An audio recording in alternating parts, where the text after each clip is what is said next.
Hey, what's up, everybody? Welcome back to Conversations in Pop Culture, and we are back in the saddle once again. And I just want to let everybody know that I am able to wiggle my toes fully now. A week ago I had surgery and I had a nerve block put in, and I've been working really hard all week to wiggle my toes. And I've been channeling my Uma Thurman, and I'm ready to potentially go find Bill. So that's all I'm going to say on that point. And I have with me comic creators Matt Knowles and Steph Cannon. So welcome to the show. Hey, what's going on, man? Nice. Thanks for having us.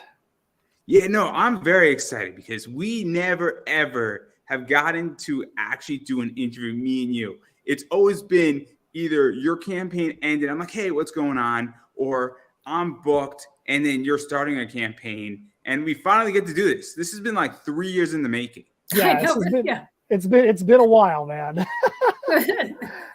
So I'm very excited, and I'm finally glad we got to do this. Obviously a lot's been going on, but you both have the next issue of the Misfits Clubhouse, thing coming out, and the comic coming out, being kickstarted. I think it's Sharks, Dragons, and Little Red Wagons being funded right now. And so what is the basic premise of this issue before we dive into it and a bunch of other cool stuff regarding it? So one of the cool things about Misfits Clubhouse is it is completely the opposite of everything else that we do. Everything else is either long form with a lot of different plot points and subplots and swerves and things like that, or it's dark or it's metal. And, Steph does a lot of horror movie writing. She just had an article drop today on Fangoria.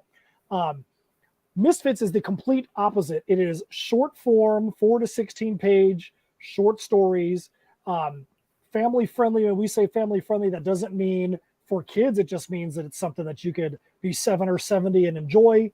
And we just get to have fun, let our hair down and tell silly stories and just, go nuts with it.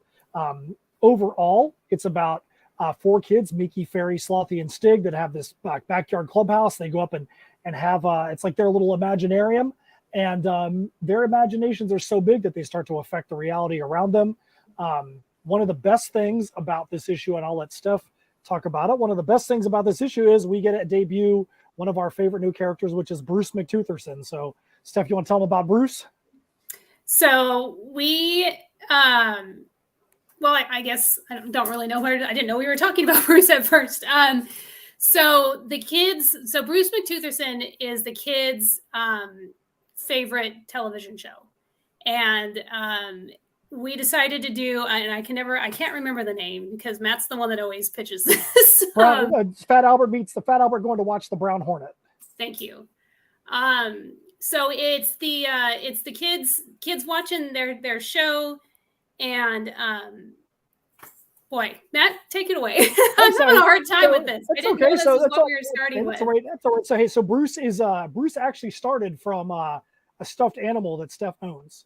Her and her kids went to Build-A-Bear, and they made a stuffed animal and actually named him Bruce McTutherson. And Steph and I, for those that don't know, I live in Florida. Steph lives in California. And so for us to run our business, we literally sit on video chat all day, just like we were in 2 cubicles, but they're just 2 cubicles 2,600 miles apart.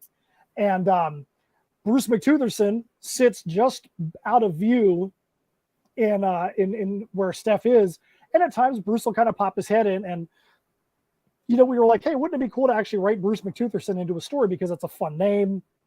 And we just, sitting here batting around ideas and just being like, we should make him an underwater investigator, an aquatic investigator. And next thing you know, have a full story that's going to be in this issue, one of 4 short stories that's in there. We got socks, we got pins. Everybody seems to love themselves some Bruce. So let's kind of talk a little bit about this issue, because it is 4 stories, and it's 4 separate stories. Obviously, they connect to each other, and we have adventures on the ocean floors. I think that's Beach Bash Bonanza in there. They have confronting a fearsome dragon, Old Man Willows, and even that imagination. And then obviously, you got the Barrel Peril, which is another story. And then you get to the Bruce McTutherson aquatic investigator. And it's really cool because you guys have built out a world now, because this is the 2nd issue of this that's out there. And obviously we are getting to know these kids. We're getting to know their personalities. They all have different personalities. They all have different positive and a little bit negative traits and issues and things that they're trying to overcome, and they kind of support each other. And so what is this like? Because now you're looking at, 2 issues of comics so far, a bunch of different stories, and they all analyze a different part of these, I guess, their world and these children's imagination. And it's really interesting when you look at this, because it's a different way how to tell a story and also tell a larger story. Yeah, we one of the fun things is we like to say you can take all the stories in Misfits Clubhouse and you can shuffle them up like a deck of cards and throw them out there. And it doesn't really matter the order that you read them in, because each one is self-contained, but there are little tiny things that we're purposely implanting that may not seem like a big deal now, but down the line, we might want to cash those things in and tell a little bit larger story. If we decide we don't want to tell that larger story, we'll just leave those little points in there that are not that big of a deal. But we want to make sure that there is something where if somebody a year from now reads Misfits and they're like, hey, I wonder where this came from, they go back and look at the stories and they might go, holy crap, that was in that story. I didn't even realize that. Oh, that was over there too. I didn't even realize that too. So they can see that we're thinking forward, but we're not putting that as the primary. We're making sure people understand that, like, the first story we ever wrote was called I Don't Want Any Asparagus. And little Mickey Mayberry is so upset because her mom is making her eat asparagus. And she's like, I hate asparagus. And she goes completely overboard, talking about if she was a pirate on the high seas, she'd make the asparagus walk the plank. If the asparagus factory was on fire, she wouldn't put it out. Just little things like that. They just get so blown out of proportion. And just think about how in everyday life, we blow things out of proportion. They probably are little tiny things every day. And so we kind of have that same mentality. Like, they get stuck in a pinball machine and they have to play their way out. And they're like, the fate of humanity rests on whether or not they can play their way out of a pinball machine. Does it really rest on does the fate of humanity really rest on that? Probably not. But to them, it does. And it's like, you see things through the eyes of a child, and it's way, way, way bigger than it really is. I just think it's interesting because we're obviously seeing these kids evolve too as well, and even how they're dealing with problems. And, it's super interesting because you built such a knit group of 4 kids and what they're dealing with and, all their personalities. And then we're now starting to see what happens when they need to problem solve or get out of a situation. And it's just nice to see this because, it's kind of wholesome is the nice word to use. I mean, there's a lot of serious comics out there. There's a lot of horror comics. There's a lot of heavy issue comics. And it's kind of nice to see that we're going on an adventure and that something's going to happen. And chances are they're going to be okay. But they also have to deal with how they got into the situation and how they're going to get out. That's exactly right. Always have to have some kind of problem. Always have to have some kind of solution with every story. And then even going further, what's cool about what you've done, and obviously we're going to go back to Bruce here. It's funny because it's a TV show, and this is what expands the universe in a lot of ways. Is that you've now taken their favorite television show, that's a fictional show, and now you sort of did meta inside of meta, but that also makes this seem authentic. And I think this is a really complicated thing right now in society as well as in comics, is that how authentic do you want to get? And I mean, I'm sure you've read books, I've read comics, and I've watched television, and there's always the question of authenticity, in it. And this makes this seem like, oh, now I can believe that this world exists and that there's a television show and you tell a story of their favorite television, show and host. And now it's cool. We're now learning more about the world inside the world. So we're learning more about a television show inside this world that they like. And now we can connect to those kids. And it's super brilliant in so many ways. Well, thank you. And with Bruce, one of the fun things about Bruce, like I said, he's everybody really seems to gravitate towards him. People haven't even read the full story about Bruce yet, but everybody seems to want to know more about Bruce. They want to get the Bruce socks. They like the vibe around Bruce. And it seems like he's a character that's already catching on. So I feel like we are probably going to see more from Bruce, in the near future, just because if people are catching on to Bruce and they're really liking Bruce McTutherson before the story even comes out, we think we may have fallen into something there. And I don't mean poop. I think we may have fallen into something good. Yeah, and what is that like? Even this positive reception, because people, as you stated, really like this. They're liking the rewards. They're picking up a lot of rewards, which we're going to get to in a few minutes. But what is that like? Because I'm sure you've done this, with your show and some other stuff you've done. But you ever get that moment where you struck lightning, and you just know it, and you hit upon something that is just perfect, and that it's kind of cool, where it's just everything lines up in a row, and it's like, bam, you hit a home run. Well, I can tell you, I think, Steph, I think you probably feel the same way about, lightning in a bottle. When we did Heirs of a Sealer versus Tales from Nocturnia, two of our titles, you have the apocalyptic sci-fi title set in a steampunk world, and you have our medieval fantasy title. We did a vinyl record for that, for those two titles. There was 5 songs for each, and rarely do people on our level get to experience like a little tiny fraction of Brian Polito time. And when I say a fraction, I mean maybe for 15 seconds, but we launched that campaign and we were over $4,000 in like 30 minutes, because, we just saw like the numbers were just doing like this, because people really wanted to get the next thing from Heirs and the next thing from Nocturnia or the album. I know, Steph, I know you really enjoyed when that campaign was happening. We just could not believe how crazy that campaign went to start. And it definitely felt like we were catching lightning in a bottle then.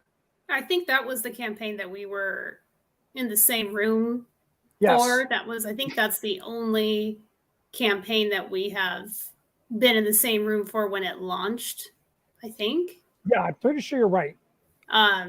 We've done 9 of them now, so it's kind of hard to remember where and when we were with all of them. But I don't know if I would say lightning in a bottle. I feel like that's one of those words that as a creator, I feel kind of icky saying, just kind of like saying fans. Like, it's just one of those things that I try to find other ways to say it, because I personally feel arrogant saying that. I feel like we didn't catch lightning in a bottle. We worked our butts. I don't know what language I can say on here. You can say anything on my show, pretty much. We worked our asses off for that. So I would actually say that we didn't catch lightning in a bottle. We purposely manufactured that to happen, because we work hard all day long, every single day. We made that happen because we knew what our readers wanted from us. And we worked very, very, very hard. I feel like lightning in a bottle is just like, whoop, I found this lottery ticket that, had the winning numbers on it. And that's not what we did. No, because I find it interesting, because I have no doubt that thought went into this, because thought goes into a lot of things. And obviously, whenever you're building a character that does catch something, it always thought is always into it. But it's also the idea that sometimes you're just in the right place at the right time and you work your ass off. And for whatever reason, I mean, this just caught fire, might be the right word. I don't know. It is a better word. And that's really cool, where it's happened before. And the response is obviously, I guess, the proof is in the pudding, right? It is the statement. And it must be just so rewarding, though, nonetheless, to be like, this is what we want, and this is what we got. Yeah, it doesn't. The reward and the feeling of gratification doesn't lessen at all. And in fact, it's even more so, I think, when we can go, this is happening because we've worked really hard to make it so. Yeah, I will say, I do think that it's nice when the thing that you work really hard on, that you want to make, is the thing that people actually also want.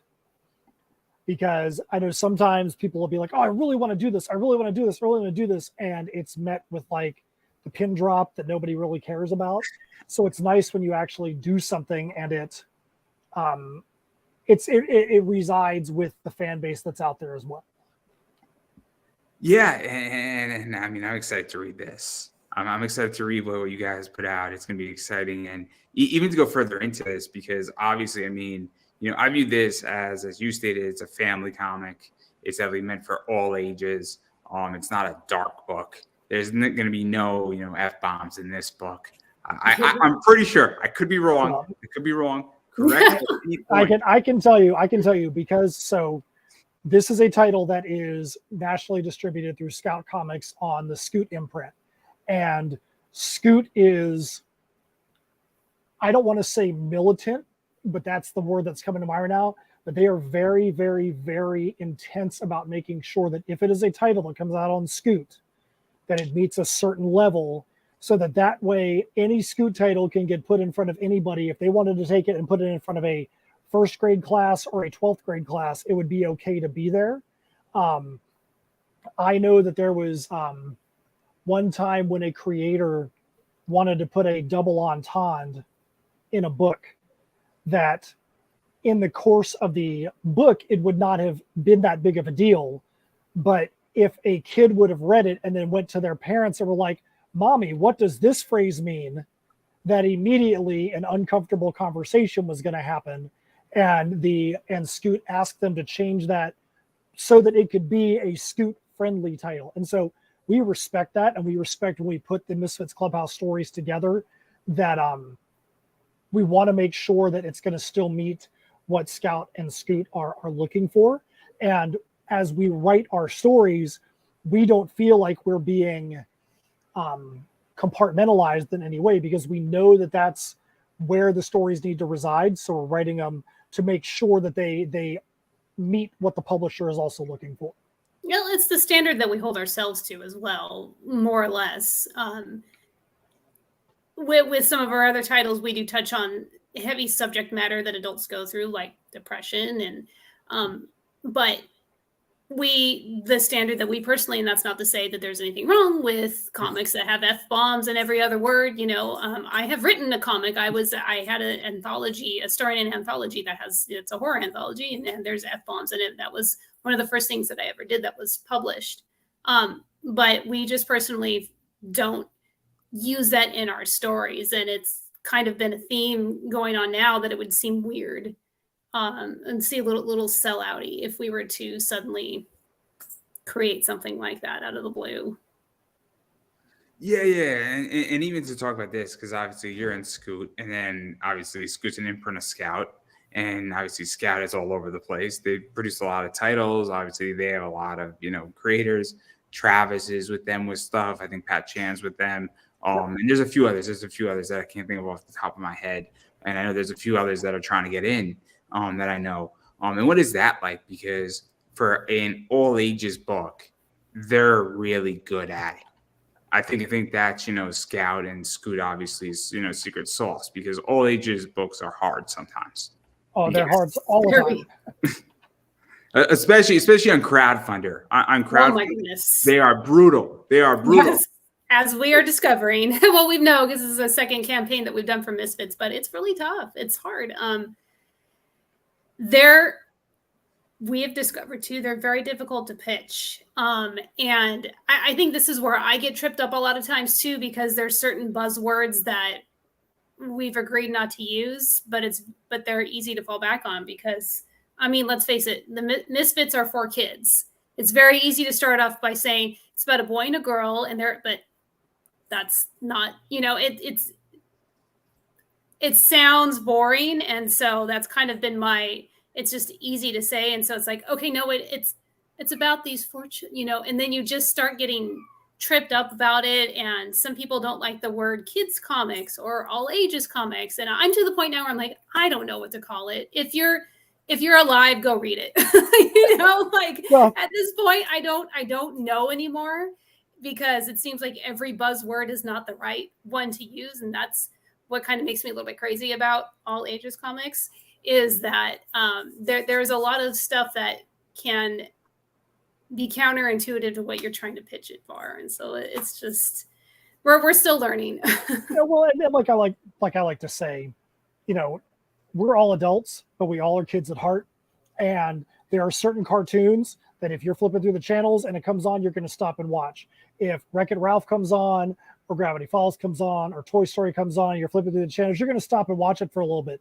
Not because you're like, I can't wait to get some entertainment that was designed for 5-year-olds. This is fun. I resonate with something in this story as an adult. It pulls on something because people always see themselves as younger than they are, and it takes them back to a different time. That's how we try to construct the things we do in Misfits Clubhouse. Our mantra as a company, as In Symmetry Creations, is we want to create characters you can relate to and universes you want to escape into.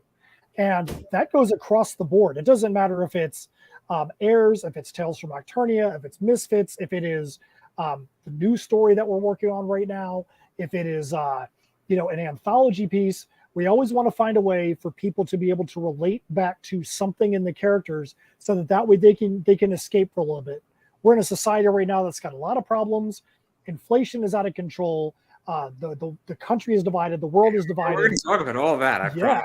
So, I mean, all that. We haven't got into the controversial stuff yet. Come on, man. Why are you ruining this for us? Oh, sorry. I mean, all that stuff, we want to escape for a little bit, right? So, if you're not writing a little bit of an escape for people to go and have fun in your story, then, what are you doing with yourself?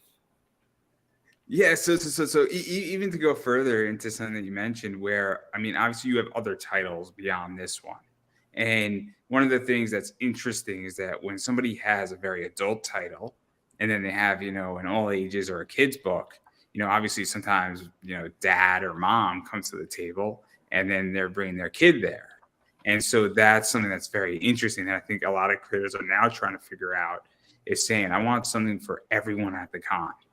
And so what is that like too? Because I don't know if you've experienced that.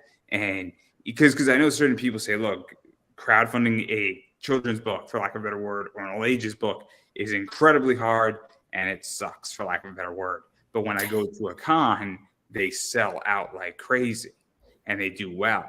And that, you're pitching it. And I obviously just had Todd Kelly on, who has done well with his book.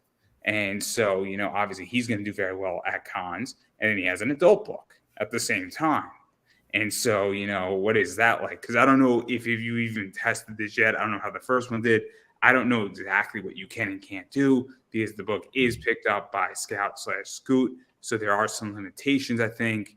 And so what is this like? Because I know nothing. And you could say, I plead the fifth. No, I think it depends on the show and the convention as well, and the demographic, because there are some shows, and the majority of the shows that we're doing right now are in Florida. I'm flying across the country to go to Florida shows, every 6 weeks or so, sometimes sooner than that, because Florida has a ton of shows and they have a ton of creators as well, and I think that sort of goes hand in hand, but. There are a lot of shows that we do in Florida that are smaller shows that are collector shows. I mean, some of them even have the word collectors, in the name of the show, where you're going and it's like Funko Pops and a bunch of comic stores that have long boxes full of comics, and then there's like a few creators. That type of show you're not going to see, especially if they're not heavy on the cosplay.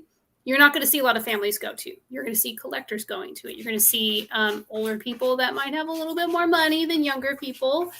And so we kind of gauge it by the type of show. That type of show, we might focus more on Heirs of Isildur, our steampunk title. If we are going to a show that's a little bit bigger, more well-known, that you're going to have more families there. We do one of our shows that we're heavily involved in is Spookala, which is a horror convention in Central Florida. And it's actually in Matt's hometown of Ocala, and they're going to be expanding out to Tampa in October. That is a horror convention. There are families that go to it. There are plenty of families that go to it, but an all ages title is not going to do very well at a horror convention. And we hardly even mention it when we're there. And because it's just, you just have to kind of gauge what type of show you're at. Yeah, and also I think one of the things is also economics as well, and that's another thing. I think this is one of the biggest things. I was just speaking to somebody I can't disclose too much, but about an ad rate and read that's coming up, and I asked what is their budget, what is their economics, because I offer a bunch of different services, and if somebody's looking for $100. It's different if somebody has $1,000 to spend and what can be done. And, obviously, I can go from anywhere from $5 all the way up to $100 for a different service. And actually, you're going to get more when you pay $100 for something because you're going to get more stuff for it. But at the same time, not everybody wants, 50 live reads, not everybody can afford that. And so I think that's the other thing too, that's really interesting is that different cons, different groups, different demographics. I think it's a big problem with creators that they don't understand that you have to build products that your audience can afford. Well, absolutely. Build products that they can afford and that they want to actually have. We do a lot of shows at steampunk conventions, and we've been guests at quite a few steampunk conventions. And if you're at a steampunk show, you better have a title on your table that is going to appeal to that demographic. It doesn't mean they won't buy other stuff. But if your core isn't that, then they're going to be like, well, why are you even here? We wanted to go to a steampunk convention. Where's the steampunk in your titles? Granted, we do metal music, and on our steampunk table, there's metal music out there. One of the things that we try to do, even when we're doing anthologies, we try to make sure that everything still, even if stretched, can be on the same table with our heads held high. We don't want to have any product that's out there that we have to be like, don't let little Johnny see that. We want to make sure that anything that is picked up, Steph and I are both parents, we want to make sure that anything that's picked up, whether it's the metal music, whether it's a comic, whether it's a graphic novel, piece of merchandise, that we are not contributing to the delinquency of the society. We are wanting to make sure that we give every single person the same opportunity to escape into a world that they can become better for being a part of. And if we can do that, then we've done our job. Yeah, and then even going into this, because you open up the door to cons. I mean, the two of you put on a show at a con, for lack of a better word. We try. Very polite here in the way I describe, because I don't know how to describe it without being overly offensive. So hopefully I haven't crossed the line yet. Now I'm wondering. There are many, many ways I could describe it. I picked the least offensive that I thought. Anyway, all jokes aside, what is that like? Because at this stage in the game at cons, you either need to know how to sell your product, either needs to know how to sell itself, or you need to have something that says, hey, look at me, not that guy across from me.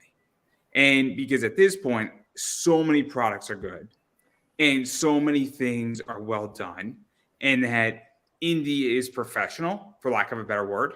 I think it's a good way how to put it, where I think you can put up a bunch of indie books against a bunch of Marvel, DC, and Image books, and you might not be able to tell if you just stripped it and put, white covers over them, who wrote what, and took out, who wrote it and the art behind it. And so what is that like? Because when the two of you show up, obviously in steampunk and putting on the show and having a really cool booth, it's a game changer in a lot of ways, because it at least makes people stop. And that's half the battle, I feel. Well, I can tell you that, and I know this is going to sound funny when I say this, but part of the fun of dressing the way we do at shows is I always tell people we dress that way so we look like twins and you can't tell us apart. And me being 6'3" and Steph being 5'0", and I used to say that my goal was to weigh no more than twice what Steph weighs, and that's like so far out into the distant past, I can't even remember when that even was anymore.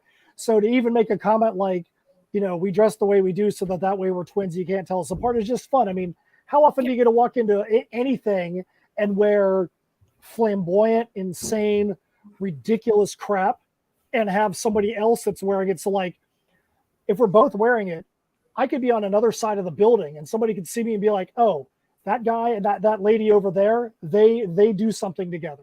Yeah. Or they see her walk past, or like I'm on a stage being an MC and they see Steph walking around. Oh, I bet you she's affiliated with that guy that's on the stage, so without us even having to say a word, it's almost some silent advertising.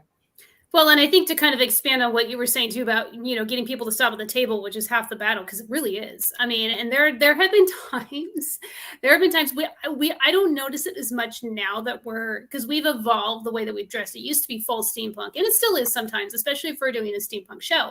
But we've gotten more crazy with our outfits and we match more. But back when it was full on steampunk, I feel like there were some shows that we went to that people literally thought we were just cosplayers. Like they just saw our outfits and they just went fit like blind over like everything else that's at our table because it's very well advertised that we're writers. But there's a fine line between, and this is these are two things that we say a lot there. You don't want to be a carnival barker. People do not like that. Okay. And that is not the way to get people to buy your stuff. We have been at tables across from people and next to people that have been that way. And they may think that that works for them, but that is not an attractive business model that anybody really likes. You don't want to be, if I've paid money to go to a con, I don't want to be yelled at to come and check out your book. In fact, I'm going to avoid you at all costs. But you also don't want to be the person that's like sitting back on their phone, not even looking up, looking bored to be there. Because no one's going to want to come up to you. You have to be excited about your title as well, but not so excited that you're screaming at somebody down the road to come over and check out your book. Yeah, and we want to make sure that like when we leave the show, we want the person that put the show on and the people we were around at the show to be like, hey, those two were pretty cool. We'd like to have them back next time. And like she was saying about the carnival barkers, I know one specifically. Obviously, I'm not going to name that person, but I know that they stopped being invited back to shows because they were making life miserable for the people around them. Because, I mean, I remember one show where a person was doing this and people like looked down the aisle. They're like, oh, crap, you could see him turn. They didn't even want to come down the aisle because there was the person basically like with the megaphone, you know, trying to like forcibly reel them in to come in. It's like, dude, you don't have to do that. Now, granted, they might have made a few more dollars than us, but in the long run, is it really worth it? Yeah, I think it's tricky. I think it's very tricky because I think, you know, unfortunately, people are trying to break even. And I think people, when you go and you put money and you hope that you break even, and, you know, can be nerve-wracking in a lot of ways when you're dropping. I don't know how much the table is. I haven't written a book. I haven't ever tabled at a con. I used to do panels at cons. Got my free badge, very happy. A broke college kid wanted to go to a con, figured out how to do it. Best That's the way to do it. Yeah. And then and then Mike the Baffle wound up getting me beer money indirectly. So there you go. That's a different story for a different day. But great individual indirectly. He just doesn't know it yet. But what is this like though? Because I think that's where it also comes from, but also knowing where to sell and how to, you know, get somebody's attention, but also not overstep. Because when somebody's spending $90 at a con, they don't want to be guilted into buying something or forced to buy something or roped in or tricked, maybe is a mean word to use, but, you know, I guess ushered in and not really feel comfortable to get ushered out. Like, because it goes down to the idea of how do you sell in reality. And I guess con etiquette is a good word. You know, con etiquette it's a tough thing because I don't think Steph or I, either one of us would say we know it all because we don't know squat diddly. No. There are shows that we go to that we're like, dang, it'd be nice if we could ever make 1/10 of what that dude made. Yeah. All we know is that we try to be nice to people. We try to make sure that what we have on our table is easily understood as to what it is. We try to make sure that we are enjoyable people to be around because a lot of times people just want to come and hang out with you and talk with you. I mean, a couple of years ago, and this is absolute fact, a couple of years ago, we had sold more of our metal albums to senior citizens than to actual metal fans because there were times we would go to our steampunk shows or we'd go to shows that skewed a little bit older. And I will never, ever forget. We had this one dude at a show, rolled up on his Lark, drove on up and tell me what you guys got there. And we told him about everything. And he was like, I want one of everything. We're like, okay, you do know this is a metal album over here, right? He's like, I don't care what it is. You guys are cool. So I want one of everything you guys have on the table. And we're like, okay. We let him know it is definitely not going to be his kind of music. But if I like you to went, think somewhere that dude is like a total metal fan now. I'm telling He's you, like going to concerts and stuff because we made him.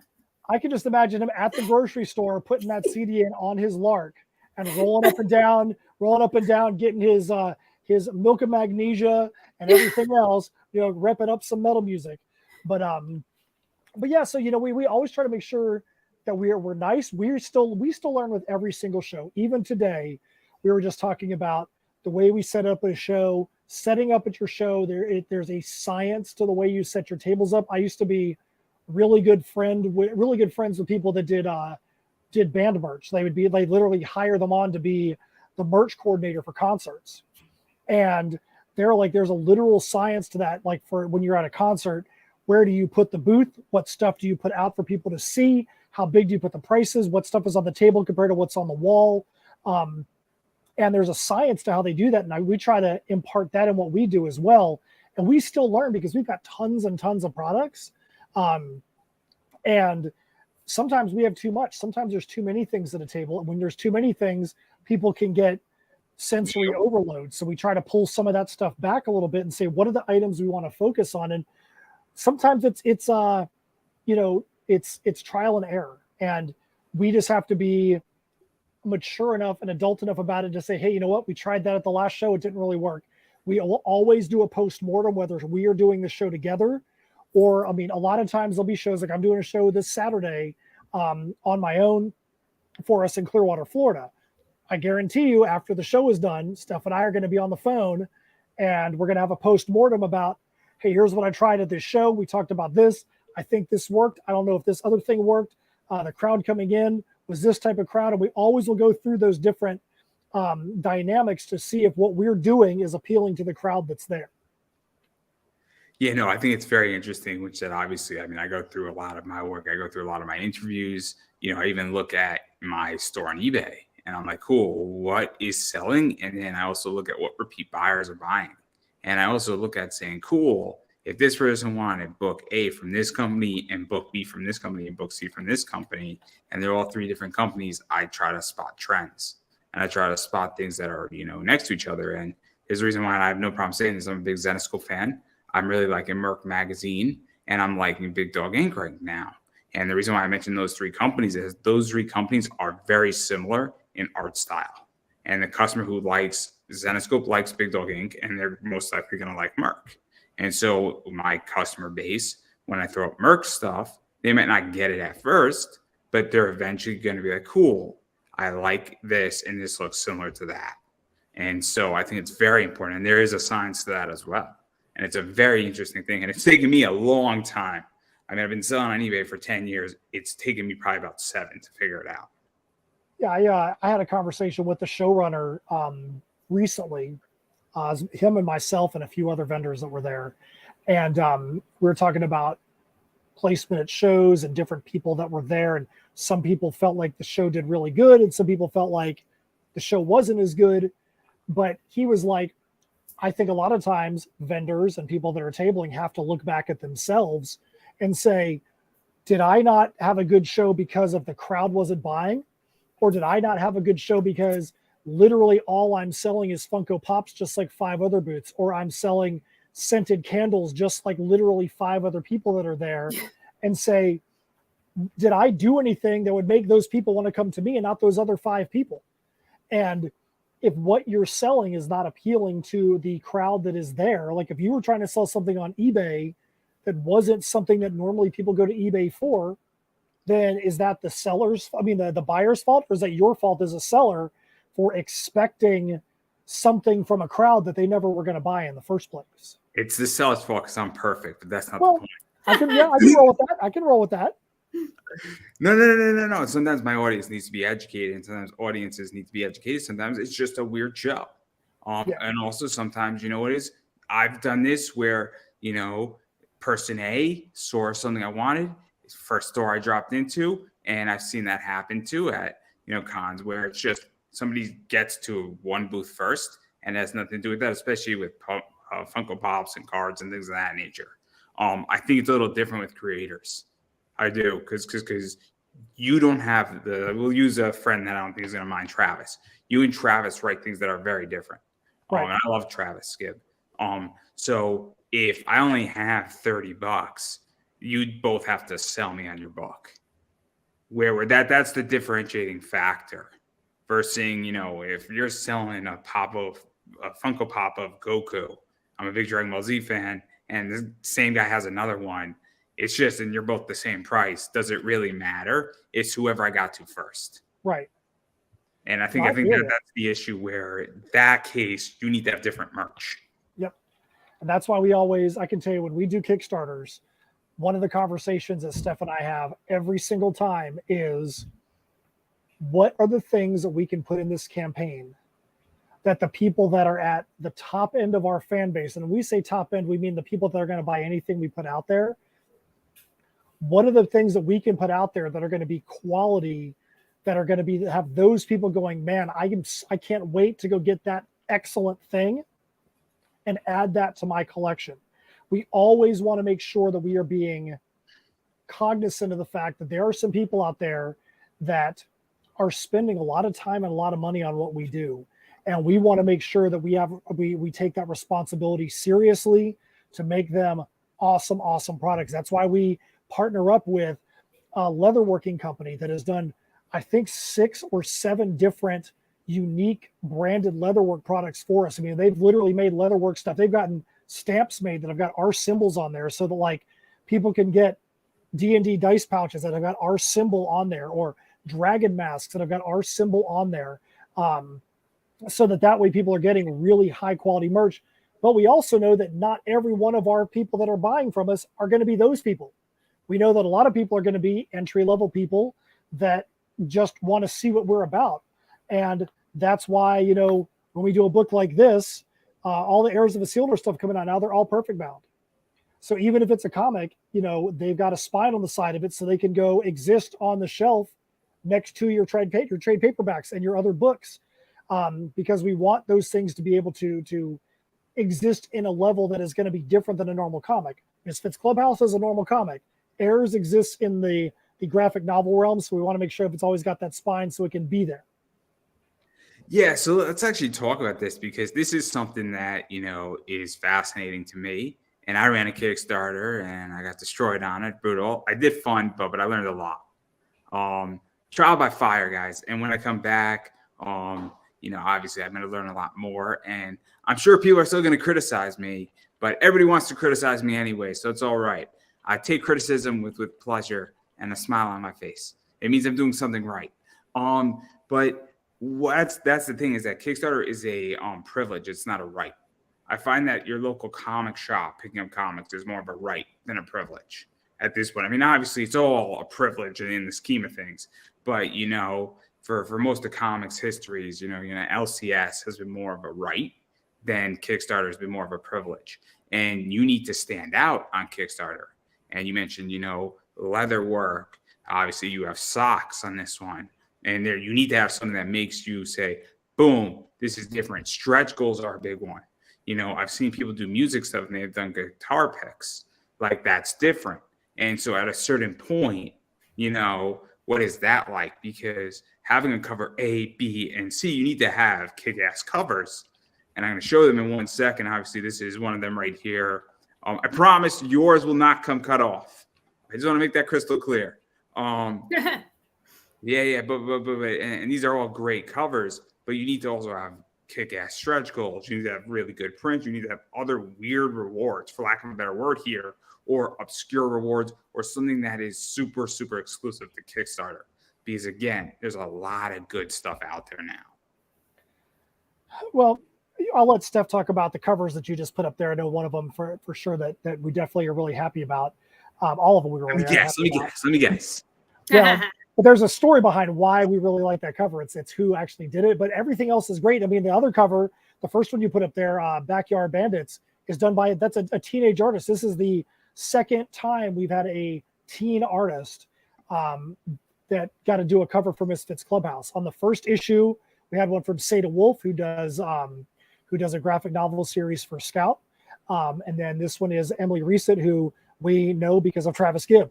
Travis and I are semi-local, and we were only about 2.5 hours apart. And there's been a lot of shows we've done together, a lot of the same comic stores we've done stuff at together. And we met Emily through Travis, and she does some great art, and we got to get her onto the campaign. And it's great being able to have someone like her on here. But I'll let Steph talk about the other cover here in just a minute. But I think you have to really look at every aspect of a campaign, and every aspect has to be an A level. And the reason why I say that is this: you don't know what area of your campaign is going to be the thing that's going to catch somebody, but if you don't do something right, that could be the area that's going to make somebody go, next, let me go on to the next campaign. Don't give people obvious gigantic craters that they could fall into to be like, nope, I don't even want to look at this thing anymore. Make sure you've got a great video. Make sure you've got great, exciting text, graphics, tiers. Make sure that the story actually is good. Make sure the internal art is good. You got to make sure all of it rocks.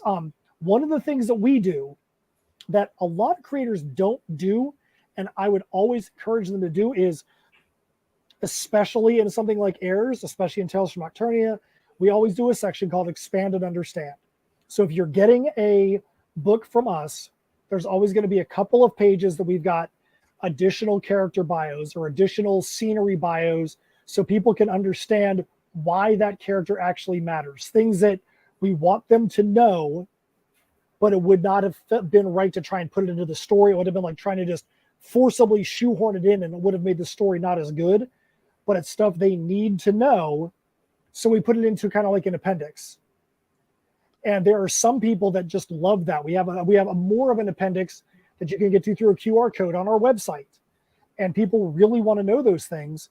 So, try to make sure every aspect is as good as it can be. Now, like I said, Steph, I know you want to talk about the Bruce McTutherson cover and the artist behind it.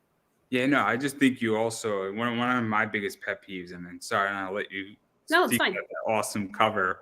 But my other biggest pet peeve on Kickstarters is when they're too complicated. I like Kickstarters that have 12 rewards in that or under. And it sounds weird, but it gets really chaotic when you have 50 rewards. I hate to say it, but like, you're now giving me choices, and it's like, I don't want to have to spend 15 to 20 minutes figuring out what I want on your campaign. I should be able to come to your campaign, and within 5 to 6 minutes, I should be able to get in and out on what I want. And I should not be confused. And when you have normal cover, risque cover, nude cover, foil nude cover, and you have legitimately 7 of the same types of books ranging from $20 to $100, I get confused. And maybe I'm the only one, but it's like, maybe you should put that into backer kit or as an add-on, some of that, and you should simplify, because I like complicated stuff, but there gets to a point where it's overcomplicated. But that's just my biggest pet peeve. And I like simple campaigns that really only provide a few options. But that's just me. And that's something that I'm taking into consideration when I run another one at some point with a comic, is that maybe I only want 8 or 9 rewards. Well, I think on that note, you need to, if you have a lot, because we always have a lot of tiers, but there's a reason for having a lot of tiers. Like if we're on issue 3 of a series and we've had 6 covers for each one, we might have a tier that's just the foils from the different ones. But I totally get what you're saying. There are sometimes you go to a campaign and you're like, what are they even selling? I don't know how many pages this book is. I don't know if it's a book or a comic. I don't know if it's a TV show. They just say, hey, buy my stuff. And you want to make people feel like they know what they're spending their hard-earned money and spending their time on. It's just a pet peeve when I've been through campaigns where there's been 60 rewards on it, and I'm like, why? There's no good reason why there should ever be 60 rewards on a Kickstarter. There's no good reason. I'm sorry. At that point, you have a lot of content, and there's this little thing called add-ons and backer kit or whatever else you call it, and that's what that's for. But I digress. Let's talk about cover C. So this cover is with Bruce. Here I am. This cover is with Bruce, who we talked about earlier, and it's by an artist named Peter Raimundo, who is a former Disney animator during the Disney Renaissance. So he did work on Lilo and Stitch and Mulan and Emperor's New Groove and Princess and the Frog. And we attended Collective Con in Jacksonville, Florida with him and his family, because he is now writing and illustrating his own children's books. And a few of them are kind of ocean themed. He's got Third Grade Mermaid, and he's got one called I'm Not a Fish. And we've been attending these cons with him and have been neighbors with him and have talked with him. And we have been saying for several years now that we really wanted to get him to do a variant cover for us. We just needed the right niche, essentially. And our all ages title is perfect for him, and we knew that with it being Bruce and him doing some aquatic themed stories, that he was the perfect fit for it. And we gave him very little direction, which is always nice with an artist, and he knocked it out of the park. I mean, he really gave some personality to our characters. So I love that cover. Yeah, and what is that like? Because I hate to use this word, but there's a concept called clout and validation. And, obviously, I mean, I sell variant covers on eBay and I do well with it. And the reason why they sell is it's the way the cover looks and it's the artist. And it's the fact that there's limited runs on them. And I am well aware of it. Some people love me, some people hate me. Some people say that I'm the problem with comics, and I get their argument. But I'm making money doing it. So at the end of the day, it's a business and I enjoy what I do as my lucrative side hustle. But what is that like? Because when you do have somebody who worked on, a very relevant time in Disney, a lot of people's childhood is rooted in what this person did. And that, even when you're trying to sell it, that might get somebody over the hump saying, oh yeah, it's by this guy who used to work for Disney. So he's like, I love Disney. And then they might pick up the book. And so what is that like? And then also when you bring in people, it does help to sell and give you guys credibility, whether you need it or not. I hate to say it, but in this business, to some degree, sometimes you need that credibility and that validation. Oh, 100%. I mean, I'll tell you, probably the most interesting thing we ever had happen was, we had Walter Osley come in and do a series of Garbage Pail Kid homage covers for us. We did a regular run. We did a foil run. It was 3 different characters from Heirs of Isildur and Tales from Nocturnia. And they're all based on the most famous Garbage Pail Kid of all time, which is Adam Bomb. And we had a guy one time that messaged us, and he had asked if he could still get the ones from the previous campaign. And there was something about the message that kind of ticked something off in my head. And I'm like, this is interesting. Well, then we got an order in from somebody, and I was like, Steph, look at this. Do you see who this is? I'm like, I wonder if that's who it actually is. And so I messaged the person back and I said, are you really this person or are you a fan? I said, because I am not that person, but I am a fan.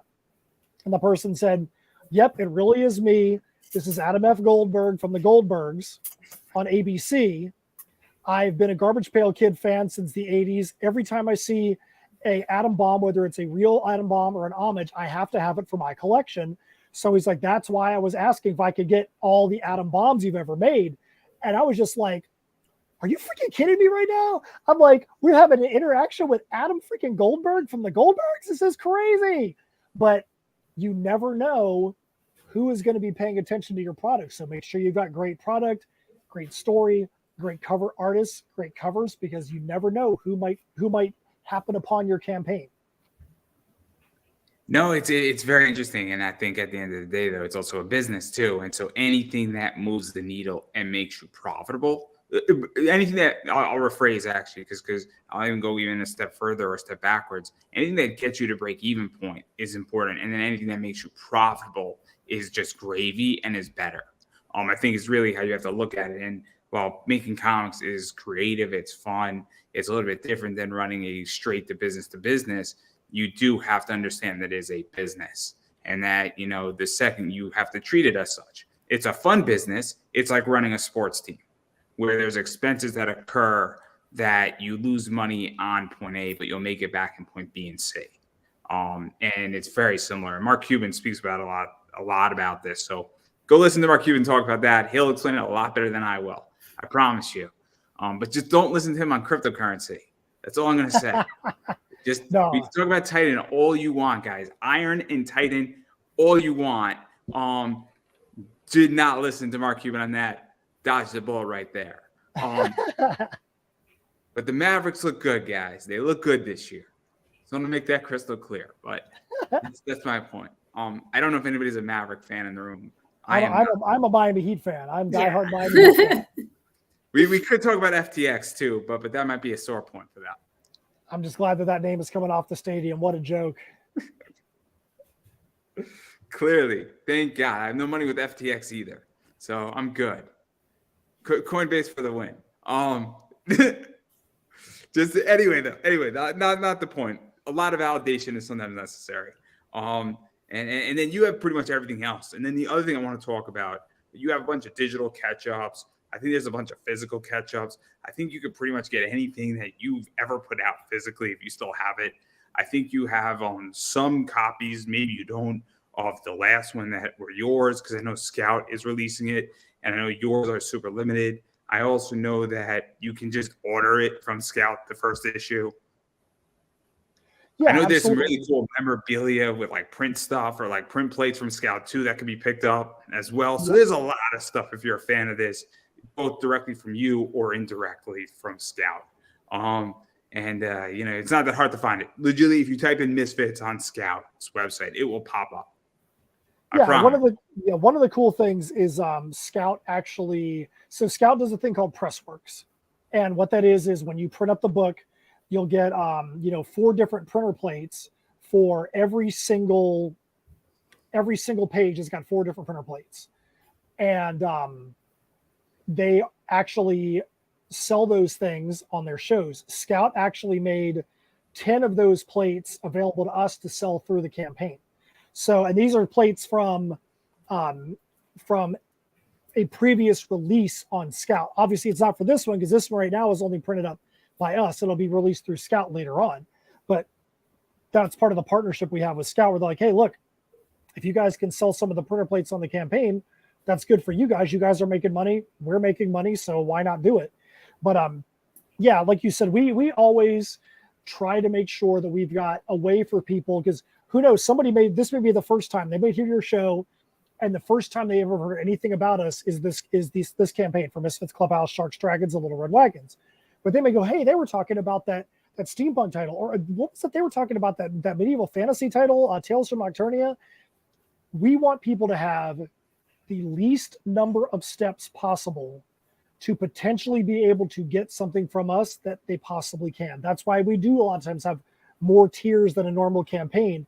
But it's so somebody, if they come in and they're like, you know what, I just heard about these guys. I want one of everything. Like I want like all the Heirs books, the Nocturnia books, or the digital catch-up, that it's there for them. So that way we look at it to say, to help them be less confused about what the options are. It's very interesting. Me and Pat Chan were talking about this, not last night, but maybe 6 months ago, where Pat makes so many of his titles available as add-ons. Yes. And the reason why is that I have money at weird times in my life. So every July I'm broke. For whatever reason, it's always weird where I am money drained in July. But then in September, I always have a surplus. For whatever reason, it's happened in the last 5 years. So if somebody launches a campaign in July with me, I'm probably not a backer. So if you have it on as an add-on that I can get a basic one, then it's a no-brainer for me to pick it up, and I'll wind up picking it up in September. And I don't think I'm the only one, and maybe everybody else has a different, economic cycle, but I think it's so important to do that for so many people. But I digress. And then the final thing I want to talk about before we get to play my fun little new game segment, guys. Game segment. Are high and life choices are on the line. Is this bad boy right here, which are socks. And, heck yes, those are our socks. Those are not socks, but socks. I want to make that crystal clear. Socks, everybody. But continue. Those are the 4th pair that we have done now. These are awesome. They're incredibly comfortable. They're incredibly soft. I am wearing a pair right now. Not of these because we don't have those in yet, but we will very soon. But one of our previous pairs, and they're amazing. And the cool thing about that is people that have gotten the socks, either whether it's been from one of our campaigns or just bought them at the booth from us, have posted on Facebook and with, like pictures of them wearing the socks and talking about how comfortable it is. And then we've had other friends that have popped in and commented on their posts saying, yeah, I love the socks too. I have them. So that right there is as good of a selling point as you need. So the socks are great. Love them. And it's just one of those items that does stand out because I haven't seen many people do socks as far as comics. We've seen a few people that have done socks lately, and I'm like, I know where they got that idea. We did it first. they might have socks, but are their socks as cool as Bruce McTutherson on socks? They Probably aren't. not. Hey, you know what? Imitation is the highest form of flattery. So, but yeah, if you see campaigns coming out with socks now, we did it first. I think it's interesting. I think people like to copy what works, and I think you're going to see a lot more of it. I am looking forward to people copying what I might have coming out later this year, and I'm looking forward to it. And when people do it, I hope somebody does it better than I do. I really do. I hope people do it better than I do, because that means that I started a concept and somebody took it further. And as long as it's progressing comics and growth, I am more than happy to have helped contribute to that. But nobody will do it better than I will, I promise. And I'm not doing socks. I'm doing leggings. It would be okay if you did. I'm really just joking, but it's okay, guys. I'm doing leggings. I'm doing leggings instead. I figured out up the game, right, guys. There you go. And then we're gonna go into joggers next. I'll tell you, I've seen people doing leggings right now, so you better watch out. We're going right to joggers instead. There we go. That's right. We're just going to skip the legging phase completely. Just scratch it live right here. You heard it here first. But I do want to get into my new segment. I did it with Pat last night. I don't know if you saw that interview. I don't know if you know what's coming, but we're doing it anyway. And it's buy, sell, burn. Buy, sell, burn, huh? So you have Holy to buy crap. one, you have to sell the other, you have to burn the third. All right. Wow. Okay. No. You're going to be put under some serious decision making here. All right. So this is item 1. Graded Japanese scissor card. 9.5. Okay. Extremely beautiful and shiny. Straight out of Japan. The second is this book that many may know, some may not. Cthulhu Invades Wonderland. I know. It's whoever is in this book must be an okay writer, just okay at best. And then the third item is this right here. So again, you have to buy one, sell the other, burn the third. Do you want to go first, Steph? Or you want me to go I can first? go first. I would sell Cthulhu Invades Wonderland because we're involved in that anthology, so clearly we would make some money off of that, and we're selling it anyway. So it would be easy to do.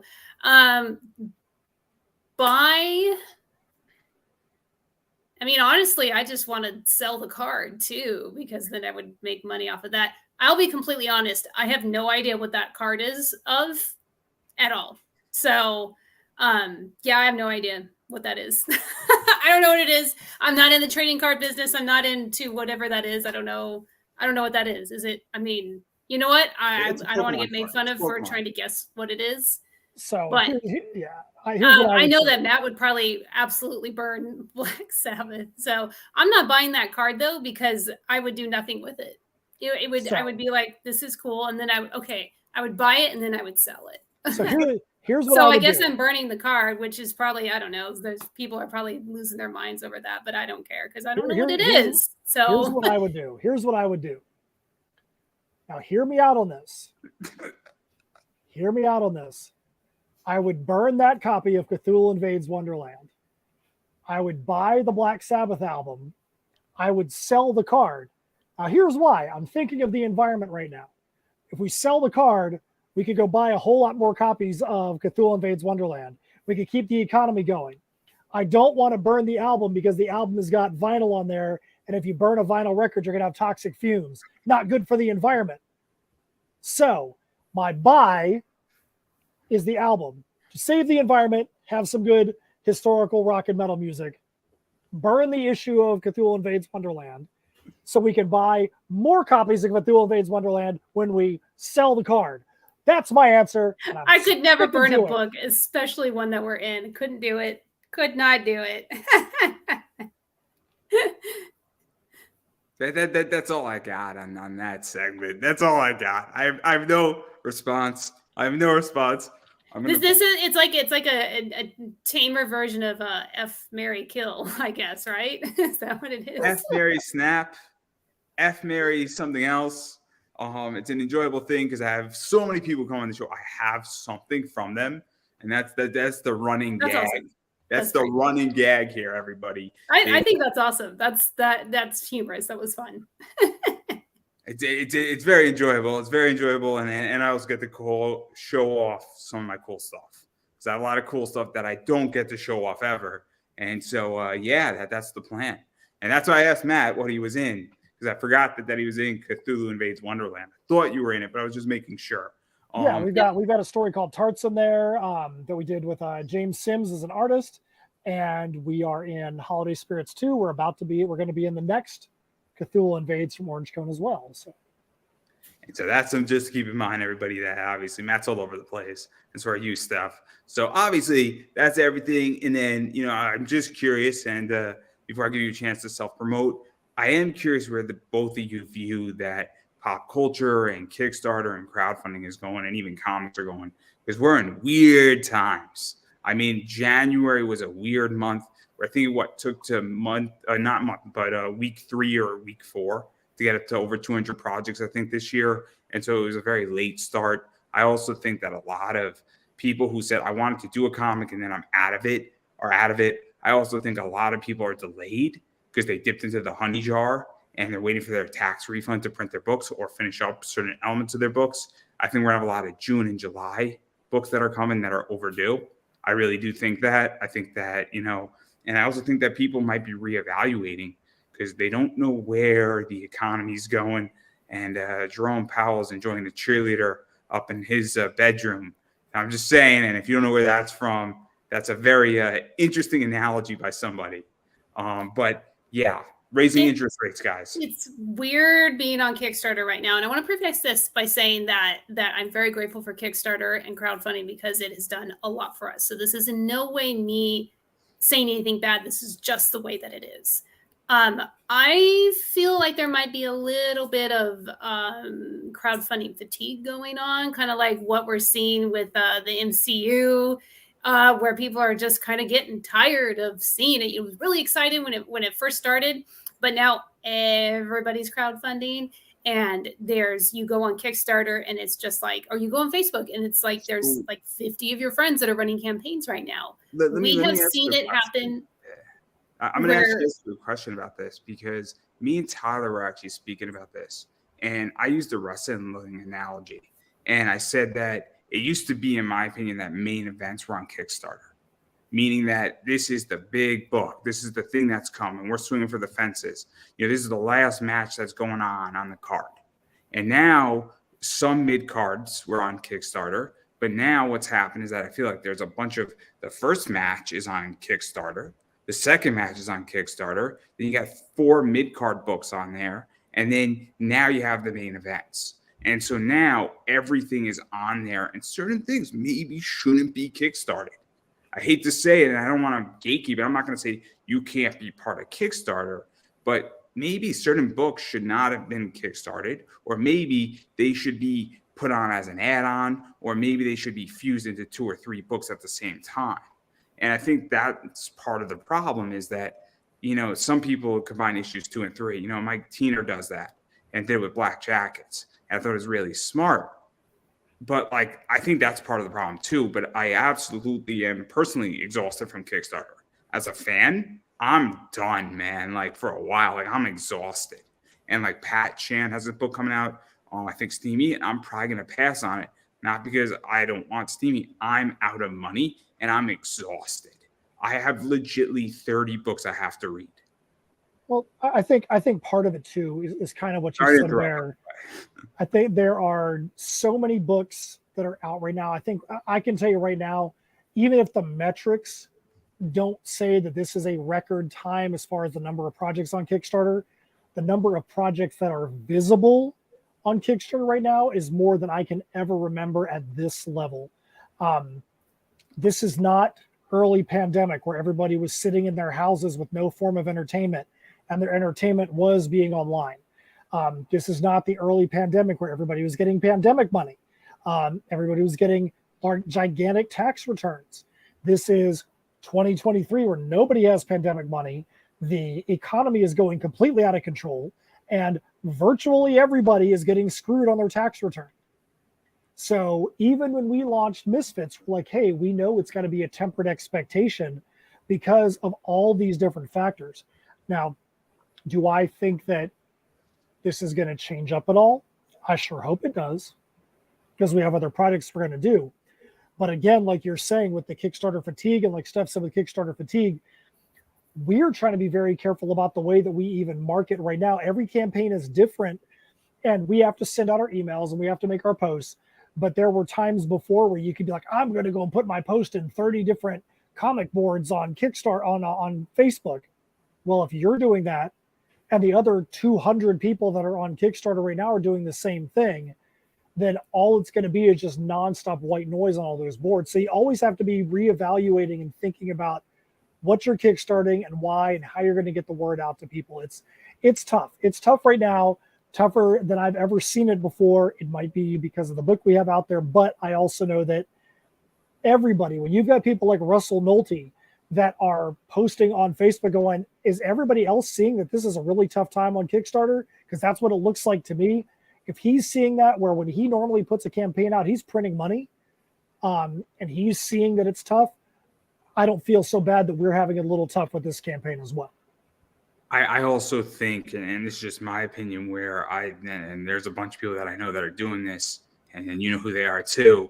If you're putting out a campaign every single month, you're going to be draining your backers. You're going to be draining them, and you're going to be bleeding them dry, because there's only so many times you can milk a cow before it says, I got no more milk.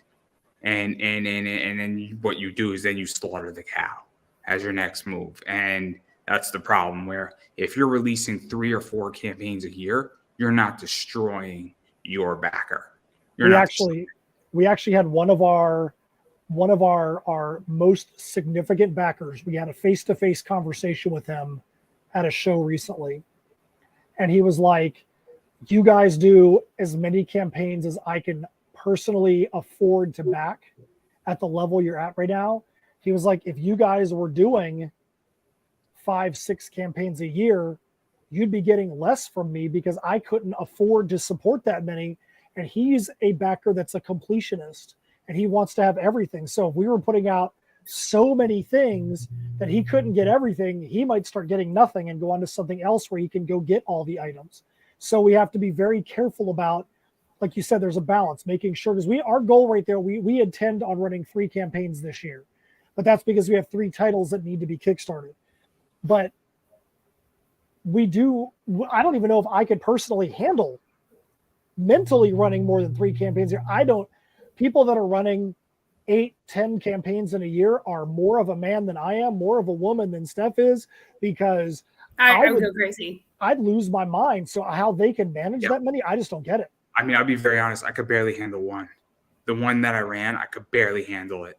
And I don't, when I do another Kickstarter, I might do 2 a year, and they're going to be 6 months apart from each other purposely, 6-7 months apart from each other, because I'll be really honest, it's stressful. And I have a day job. I run another business, and this is another full-time job. Meanwhile, I'm doing interviews on top of it. I would like to sleep, and I would like to have a nice night of sleep. Yeah, exactly. It sounds weird. It sounds selfish, but it was very, very stressful. Oh, it's not being weird or selfish at all. I don't think that in any way. I think that it's saying, hey, my mental health actually matters, and I need to be able to not lose my mind while running this campaign. And so, but I'm also going to go in with a different intention in a lot of ways, and my goal is going to be low because I have other avenues to sell. Obviously I'm going to be selling at cons, I'm going to be selling on eBay, and I know exactly what I'm going to be doing. And so I'm well aware that I don't need to raise $5,000. If I raise $500, I'll be just fine because I can incur the costs through other means, which also reduces stress. When your goal is low enough it's also a different battle plan too. But I digress. I think it's very, very interesting. And I personally think we're going to be in this cycle for the next year. I really do. I think it's just one of those things where every 3 or 4 years, we're going to have a weird year on Kickstarter, weird year in crowdfunding, and then things will slowly get back up normal. And then things will then go backwards, 5 years later and so on and so forth. And I just think it's the natural cycle. But I could be wrong. But, I'm exhausted. I'm exhausted from Kickstarter. Personally, as somebody who backs, I am done tired. And I'm now being beyond selective. And I'm getting solicitations every single day of people launching. I'm like, you guys realize I'm tired and I'm broke. And that, economically, I'm tapped out and it's not your book. There gets a point where I say enough is enough. Yep. And I don't care how good it's your book a tough is. world. I don't care how good your book is. I am done. And I'll be happy to read a bunch of other stuff and reread a bunch of comics I have. Because I'm exhausted, and honestly, I am sick of it to some degree as well. Well, I will say this. Regardless of how sick of Kickstarter you are, I am glad. On that note, back our Kickstarter. I am glad that you have allowed us to be able to promote the thing that we're doing, because it is still a part of the economy, just like eBay. eBay is always going to be there. Cons are always going to be there. Campaigns are always going to be there. You just have to find a new way to be able to market that, a new crowd to market it to, and bring the people there. I mean, one of the best things as a creator, especially I'll tell you, one of the best things for us being able to run Misfits Clubhouse on Kickstarter, one of the things we respect about Scout is that they understand that costs have to be met. If you're on a publisher, you probably are not going to be meeting the expenses that are out there just to produce an issue, because art expenses to put an issue together are absolutely insane. If all you're hoping for is to put the issue out through a publisher and be able to get money back to pay for the artist, that's not a good business plan. So it's good that they allow you to be able to kickstart the issue, put some exclusivity on your version of it, and you can make some of that money to pay for the artist that you've had and the other expenses that you have that are there.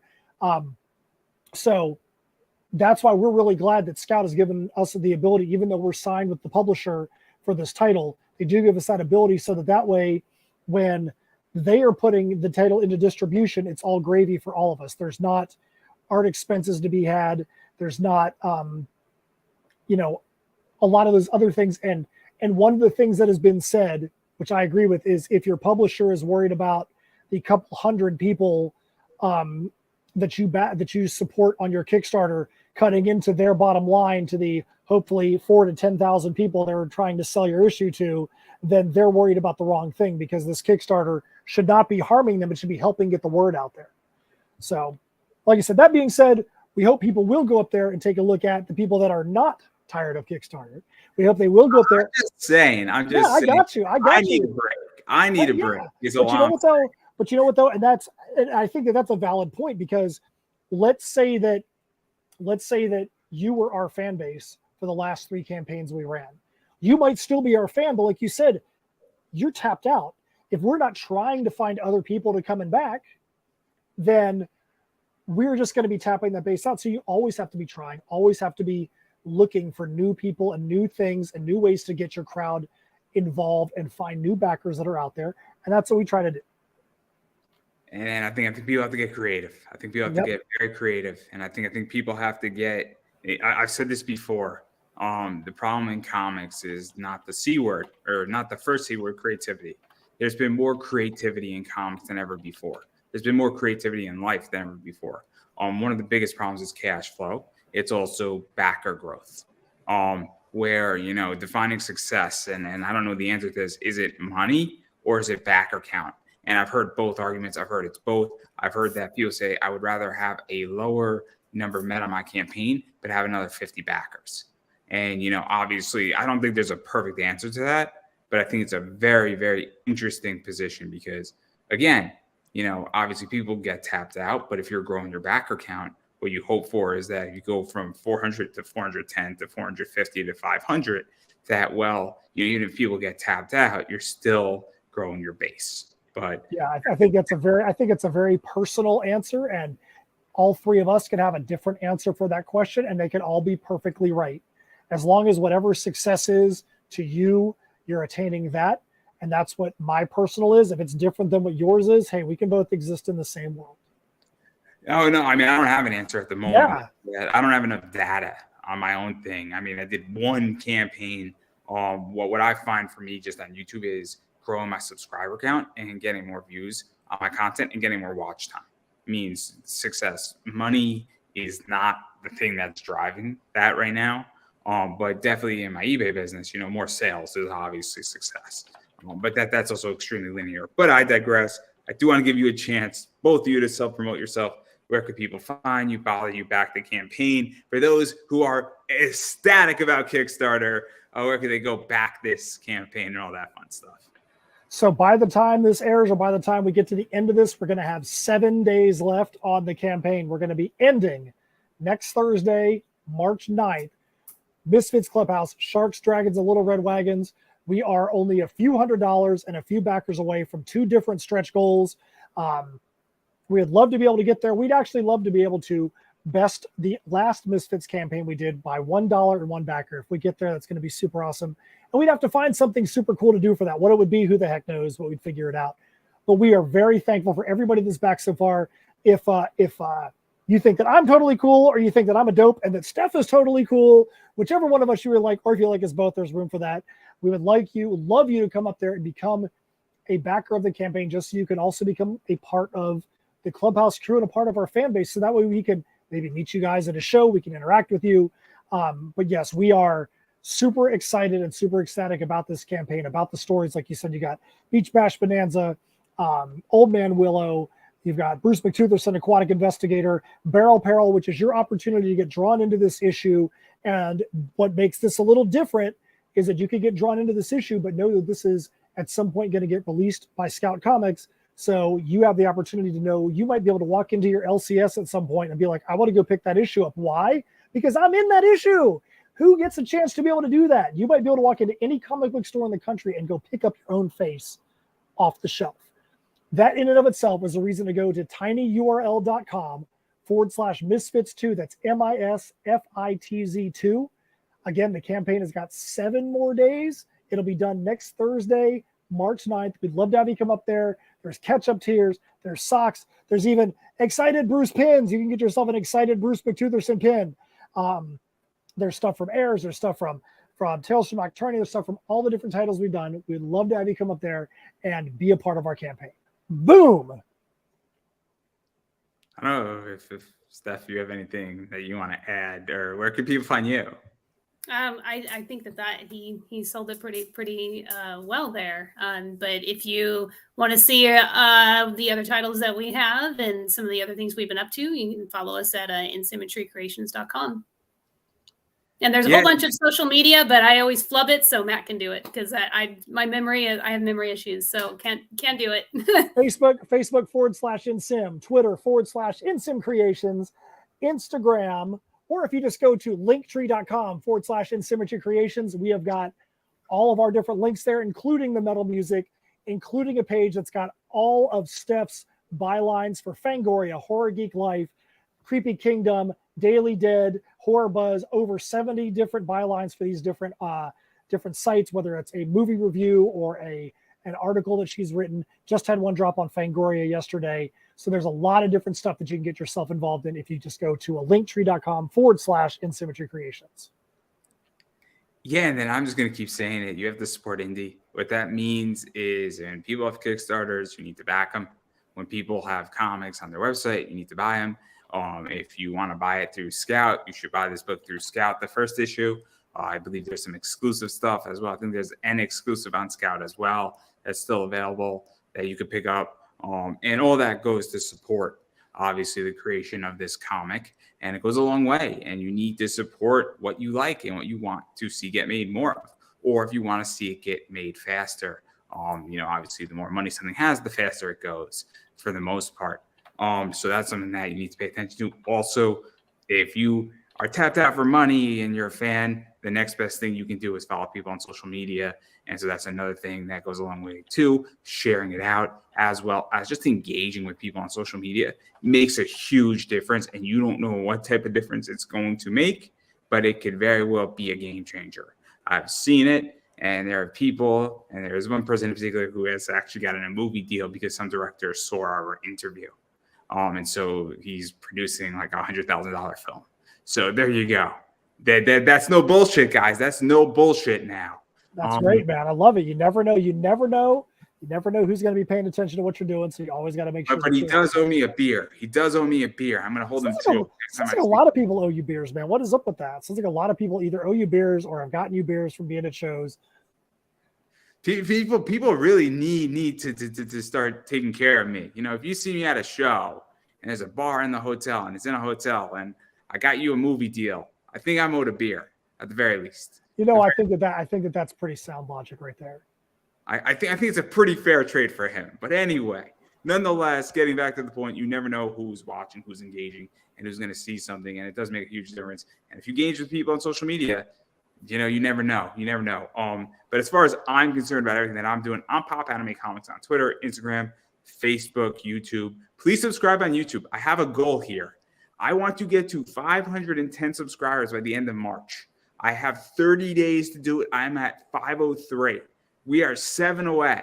I set little goals, guys, little goals. It's so important, and I'm going to be so ecstatic if I get to 510. And then in April, the goal is to get to 515. Again, so little goals, guys. Also, my ad rates are up. So if you like to advertise on this show, if I value what I'm doing, I got a lot of cool stuff coming starting in April and a bunch of different things. So obviously, if you want to advertise on this show, that's there. I have Buy Me a Coffee. I have a T-shirt out there. And yeah, I have everything going on. All my links are in the description down below or up above or to the side. You can check out what I do. It's much appreciated. Or if you just want to say hi to me, I'm always open to saying hi. I love conversations. So feel free to hit me up on any of my social media. Just don't hack my Instagram account again. I would greatly appreciate that. And on that note, I'm going to give you guys the final word. Well, definitely appreciate you having us on the show tonight. I know, like I said, it's been a couple of years. We've been trying to make this happen, so I'm glad we actually made it happen finally. Again, hope you guys go up and take a look at Misfits Clubhouse, Sharks, Dragons, and Little Red Wagon. 7 days left on Kickstarter. And if you were a fan of Heirs of Isildur or The Perilous Prospects, book 2 is going to be shipping soon. If you missed out on that campaign, like I said, go to linktree.com/InSymmetry Creations, and you can go to our web store and you can pick up a copy of that as well. So, hey, thanks a lot for having us on the show tonight, Andrew. Really, thank you so much. And even Bruce says thank you. So you ready? Thank you for having us on the show tonight. Well, I don't think I could have ended it any better than that, everybody. And that is a wrap.